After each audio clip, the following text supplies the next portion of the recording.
I feel the Spirit moving in me. I feel the Spirit moving in me.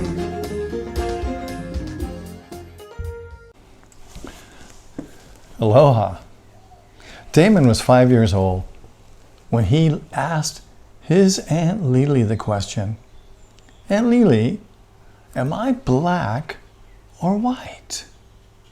And his Aunt Lily was kind of had to step back for a moment, and she said, well, your mama is white and your daddy is white, so that makes you white. And Damon says, well, you know, when I grow up, I want to be black. Now, why would a 5-year-old ask such a question?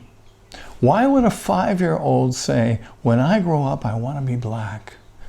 And I believe it's because he knew that there was something important in that question, something that he felt was important to talk about, something important that's kind of like the elephant in the room. He wanted to understand deeper what was going on. And I think that's so important for us right now, to begin to have the discussions about race, to really be able to look at each other and have honest, deep, vulnerable conversations about race.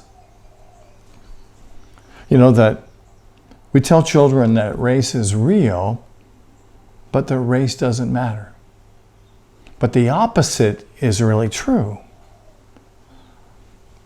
Race is not real, and race does matter. So why is that important? Why can we say that? Well, if we look back at the book, The Color of Man by Robert Cohen, Mr. Cohen writes that our skin color is determined by the amount of pigment in our skin. And he says it's particularly the pigment melanin. Dark-skinned people have a lot of melanin, and fair-skinned people don't have a whole lot of melanin. While the differences in skin color are real, anthropologists a long time ago rejected the idea of races being connected, of race being connected to skin color. There are no muscular or mental abilities connected to melanin. There are no character traits. There's no virtues. There's no vices. There's no values connected to skin color. Yet, early in their age, when we're teaching our children and they're learning their colors, they pick up the skin color as different. And we don't tell them why. You know, race is one of those topics in America that just makes people extraordinarily uncomfortable. And I have to admit, it makes me uncomfortable.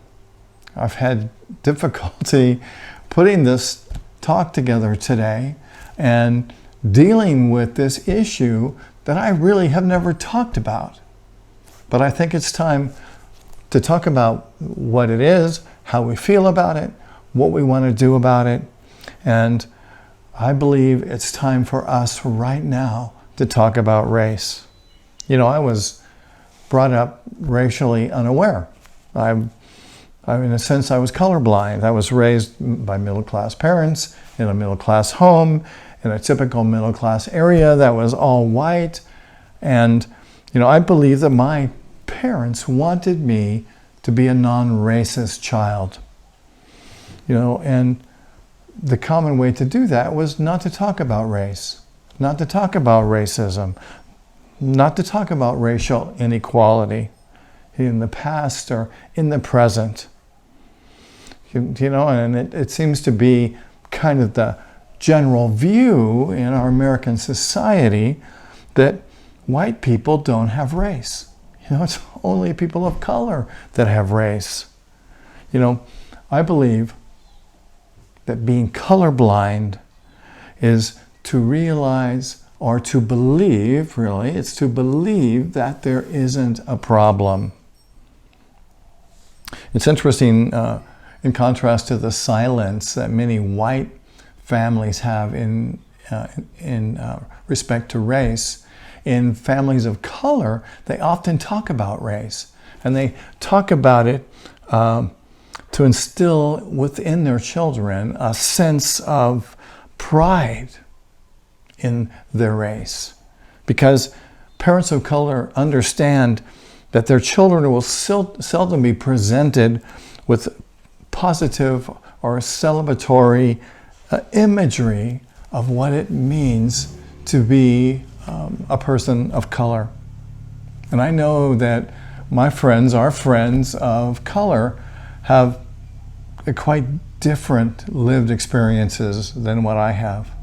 You know, I was brought up to be a part of the dominant culture in the United States, to be white, to be Protestant, to be middle class, to be of Northern European descent.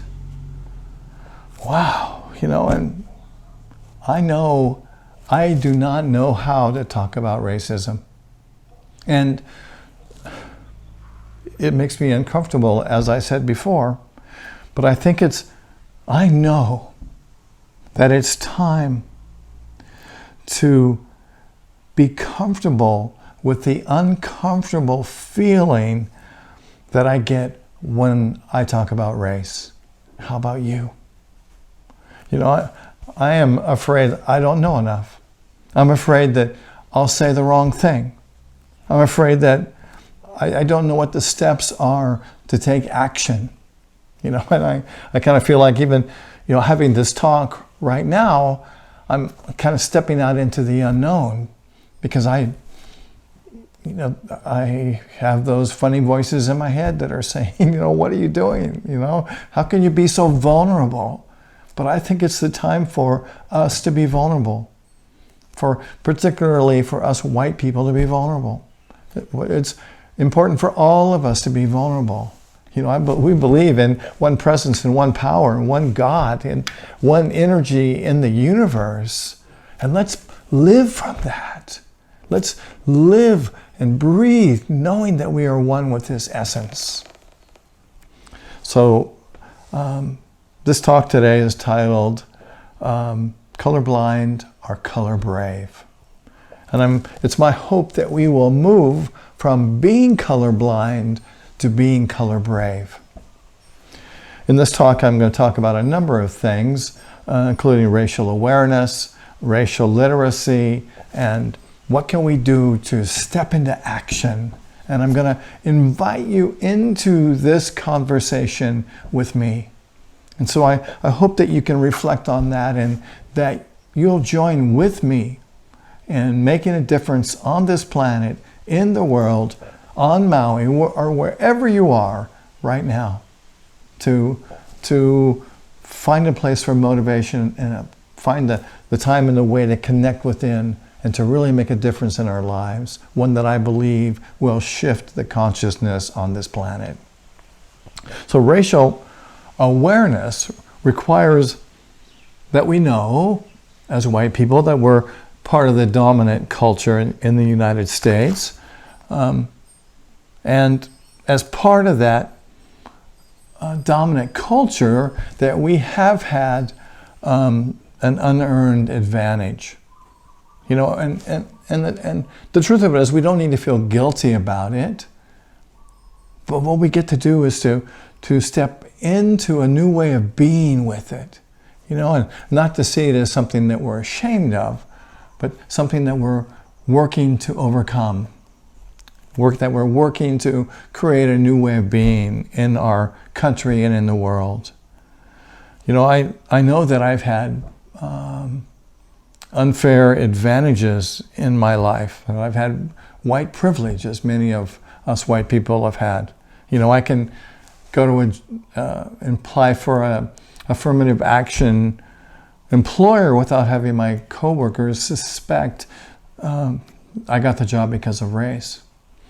I can, you know, if I had children, which I don't, but if I did, I wouldn't have to educate them to be aware of systemic racism, so that they're protected on a daily basis. You know, as a white privilege, I know that I never am asked to speak for all the people of my race. And if a cop pulls me over, I don't have to worry that I'm going to be singled out because of my race. Or if God forbid, my taxes are audited, that I'm singled out because of my race. Racial awareness requires us to understand that racism exists today. You know, it didn't end with the civil rights movement. It didn't end with affirmative action. It didn't end with us electing a black president. You know, until we as a nation can confront the reality of racism and work to eradicate its root causes, we may still experience the kind of unrest that we're experiencing right now in our country. You know, those of us born in white bodies have a lot to do, a lot to be aware of, and a lot of work to do to make a difference in our world. And that begins by changing our consciousness, by becoming racially literate. You know, our history in our country has been whitewashed, quite literally and figuratively. And there's a lot of systemic racism in our country that is a system of structures that and procedures and processes that puts black people at a disadvantage. Systematic racism can lead to such issues as discrimination in criminal justice, disadvantages in employment and in housing and healthcare and political power and education, among a myriad of other things. I think that systemic racism is also playing out in voter suppression. Dr. Martin Luther King gave the Other America speech in 1967, and he really emphasized the importance for support for nonviolent tactics in the struggle for freedom and justice, and expressed his disapproval for riots, referring to them as socially destructive. King, however, argues that worsening economic and social conditions in Black Americans, that Black American experience must be condemned as well as riots. So I'd like to read you a little bit of that speech. He said, "Certain conditions continue to exist in our society, which must be condemned as vigorously as we condemn riots. But in the final analysis, a riot is the language of the unheard. And what is it that America has failed to hear? It has failed to hear that the plight of the Negro poor has worsened over the last few years. It has failed to hear that the promises of freedom and justice have not been met. And it has failed to hear that large segments of white society are more concerned about tranquility and the status quo than about justice, equality, and humanity. And so in a real sense, our nation's summers of riots are caused by our nation's winters of delay. And as long as America postpones justice, we stand in a position of having these reoccurrences of violence and riots over and over again. social justice and progress are the absolute guarantors of riot prevention. We have to talk about race. We have to talk about race, and now is the time. We have to shift our consciousness. We have to sit down and face the truth of who we are and face our own fears, and so that we can move beyond them. You know, racial literacy is about waking up. It's about waking up and experiencing the emotions that we experience as we wake up white. To wake up white, we might feel embarrassment. To even say to ourselves, how in the world did I not know any of this? We might even be angry and to say, you know, this is wrong. This is totally wrong. What has happened is wrong. We might feel some discomfort or some shame and some guilt. You know, we might even say, you know, I know that I didn't cause this. I know that I didn't cause this, but I still feel shame about you. You know, we didn't cause what's happening in this beautiful country of ours, but we stand at a place in our history where we can do something about it. And it begins with having a conversation and changing our thinking and being committed to action. And I am committed to action. And that's why I'm appealing to you and talking to you today. You know, when George Floyd was killed, I watched that video. I saw it the day that it happened. And I have to say, it tore open a place in my heart. And I cried. I cried because I really felt the hurt. And it was like, you know, something in me died. And at the same time, I feel like something in me was birthed. It was a new reality, a new way of seeing how we treat each other, out of our prejudices and our fears, and how crazy and silly it is to battle our fellow human beings because of the pigments in their skin. Wow. I was sad. I cried, and I still cry. And I want to make a difference. And I want to have a conversation. And I want to have that conversation with you. You know, someone said, it's an obligation of the privileged to bear witness to injustice. If our brothers and sisters of color have lived it, we have the moral obligation not to turn away, don't we? We have that obligation not to turn away. There's a need for action. There's a need for conversation. And that need for action and that conversation is right now.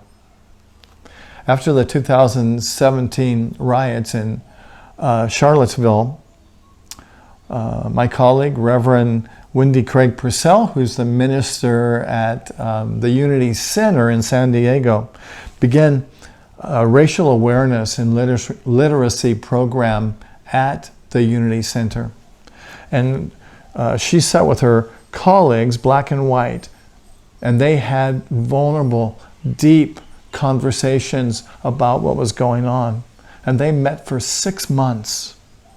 And Wendy writes, those same black members of the Unity Center charged me with the task of meeting with our white members to delve deeply into the issues so we could become more woke up. 2 groups met for 6 months each of deep, painful, vulnerable courageous conversation. There was so much that we didn't know that we needed to know. Reverend David Alexander said this: "We must come to the understanding that every time we are outraged, it is because we've been asked to accept a normal, that is not natural. Racism is not natural. Injustice is not natural. Indifference to the inhumane treatment of black and brown bodies is not natural. White supremacy is not natural. For too long, humanity has been conditioned into this unnatural state called normal. Yet we have been given the tools to change it. It's time that we rise as a human family and address these issues head on as manifestations of a misguided mindset that has been in place for hundreds of years. Consciousness created this place we find ourselves in, and consciousness with right action can change it. And that's where you and I can be involved, to have this conversation and to make a change.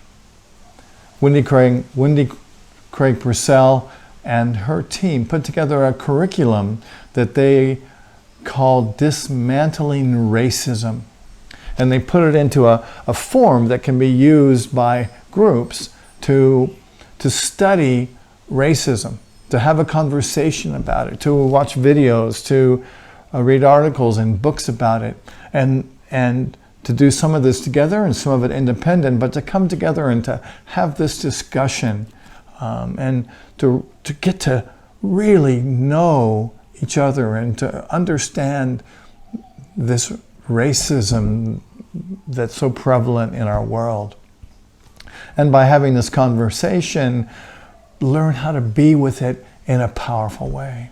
And I'd like to invite us at Unity Church of Maui and anyone else who wants to participate in this work to join us. I'll let you know in a week. I'll put some more information in this week's newsletter to tell you more about it. But I'm seeing us having 5 Zoom meetings, 5 weeks in a row, to talk about and participate in changing our thinking. You know, instead of being colorblind, we need to be color brave. And I want to invite you into being color brave with me. And to be color brave means that we acknowledge the role that race plays in our country's history and how racial identities impact us today. Being color brave means having candid conversations about race that can help us to understand each other's perspectives, experiences, so we can make better decisions and better prospects for the future generations. Instead of color blind, let's be color brave. So please join me in this conversation. Our affirmation for today is, I hold a vision of equality for all people and commit to making a difference in the world. I invite you just to close your eyes for a second and let me read it again. And I want you to feel these words and the meaning within yourself. I hold a vision of equality for all people and commit to making a difference in the world. And let's say it or think it together. I hold a vision of equality for all people and commit to making a difference in the world. I invite you to close your eyes. Breathing in and breathing out.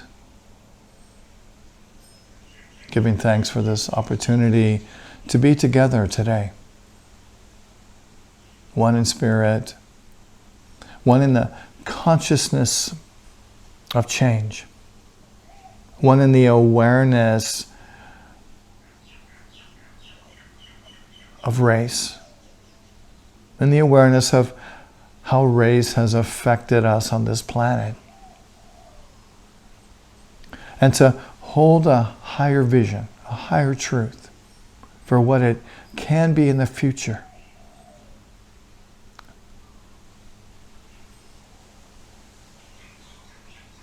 To be able to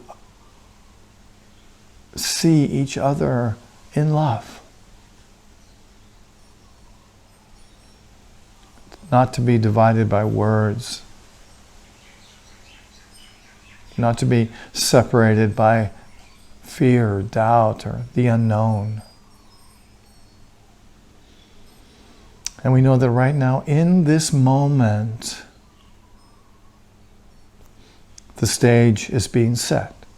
The Spirit is moving in and through us, each one right now in a perfect way, bringing us into harmony with all that is, so we can experience and express all that we are. And I invite you to be with me for a few moments in the silence.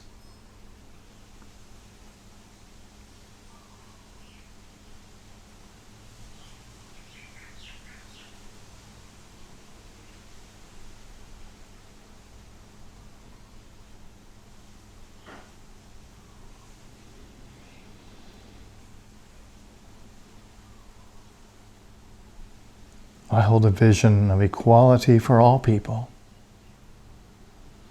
and commit to making a difference in the world.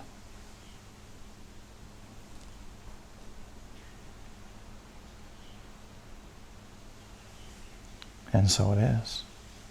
And I invite you to bring your awareness back to this moment. And I invite you also now to prepare your love offerings and your donations to Unity Church of Maui. And to know that as you give to our ministry, you are a part of the work that we do. You're part of the consciousness that is behind this ministry and the beautiful work that we get to do. And I'm so blessed to do this work and so thankful to you for your gifts. And I invite you to hold your gift or in your heart, in your mind, in your hands. And let's affirm together our prayer for prosperity, which begins. Through a grateful giving heart, my mind and life overflow with the abundance of God's all-providing, infinite supply. And so it is. Amen. Thank you again. Well, let's see, I got just a couple announcements today. My talk next week is going to be titled Energizing Creativity While Sheltering. And so many people have come to me and said that they're so bored and they don't know what to do. And the idea that we may have more time ahead of us of sheltering in is kind of scary to them. And I'd like to invite you into the idea that this is a great time to be creative. And in my next week's talk, I'm going to give you some suggestions on how you can break through the barriers that may be keeping you stuck and keeping you from experiencing and expressing the creativity that is within you. I think this is a marvelous time for sort of a creative reconstruction. And perhaps you'll come up with a new way to be creative that you hadn't even imagined before.